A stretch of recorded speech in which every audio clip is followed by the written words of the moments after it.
For over a century, the Anglo-American establishment had worked to bring the world system to this point. Artificially engineered global bankruptcy. In an address before the Trilateral Commission in June of 1991, David Rockefeller laid out the elite's ultimate goal. The supranational sovereignty of an intellectual elite and world bankers is surely preferable to the national auto-determination practiced in the last centuries. Now that the bankers were holding the world hostage, they issued their ultimatum. The only solution to restart the global economy would be to set up a planetary government ruled by a new Bank of the World, a Bank of the World owned and controlled by them.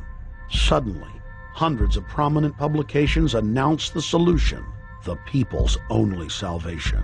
Time magazine, in an article titled "The New World Order," said that the new super bank would control the world's currencies and set interest rates, and that the new bank would, quote, knock the heads of bad countries like the United States. At a meeting of central bank heads and finance ministers dubbed Bretton Woods II, the plan for world government was unveiled by the very bankers that had engineered the collapse. Formerly sovereign countries would now pay their taxes directly to the banking cartel. Hundreds of new carbon taxes, controlling every facet of human activity, would only be the beginning. Now all the elite had to do was to sell the public on accepting the final phase of their takeover. And it's Obama's job to sucker the public into standing down so the bankers' agenda can move forward unhindered. Never before in U.S. history has the media gotten behind a president like they are behind Obama.